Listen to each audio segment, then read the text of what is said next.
Good morning, welcome back to Marty's Tying Bench. Today I'm tying a red rockworm. This is a pretty much an essential pattern if you're going to float the Gray's Reef or the North Platte outside of Casper. Very effective. Just ask Austin. He was our top rod last Saturday.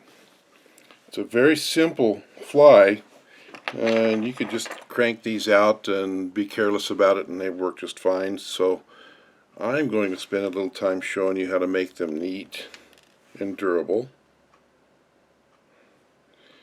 This is a Dai Riki 285. It's a curved nymph hook and it's 3x long.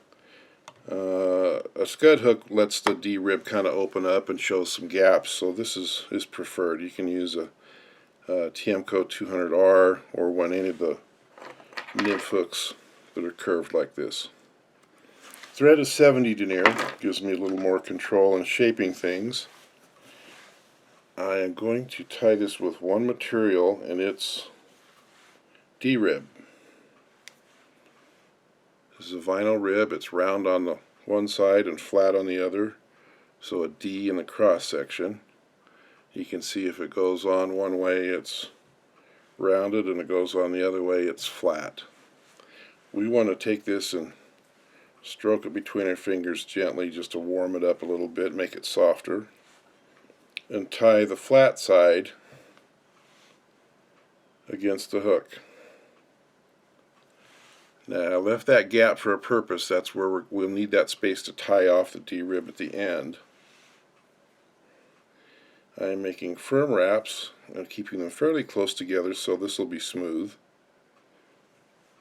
Doesn't matter if it's on the top, your side, far side, but you want it to stay on one side for the entire length. So pause once in a while and take your fingernails and get that thing positioned.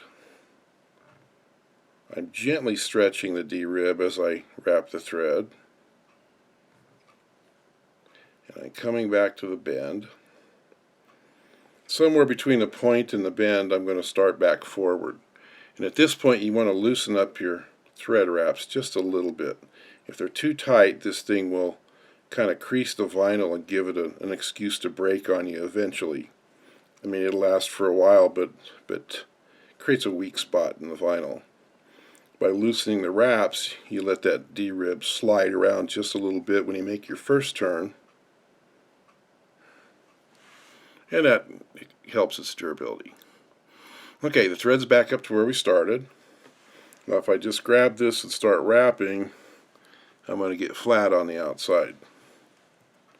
So take a minute to just slide this down, even if your first wrap is back there on the hook and not up on the thread, but make sure your first wrap is round side out, then you'll be good.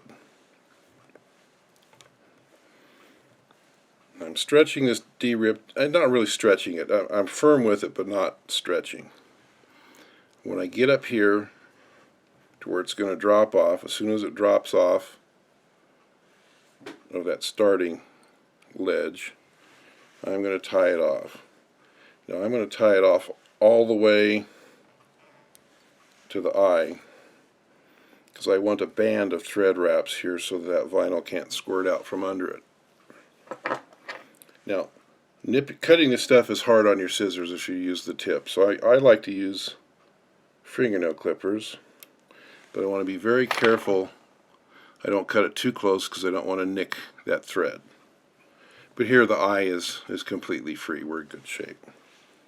Now the thread wraps will bind down that last little bit of vinyl, and then I'm going to make wraps to shape. Call it a head. It's really just kind of like the last segment here. And when you get it to the same diameter as the rest of your fly, you'll go to the whip finisher. Austin, you can just use 5 or 6 half hitches, and we'll teach you to use the whip finisher a little later. So there we go. Nice and smooth. Tied this on a size 16. You can tie it a little bit bigger, a little bit smaller. Not sure. I've never been in a situation where the size mattered that much, so the 16 is just right down the middle. So there you go. Red rockworm, North Platte.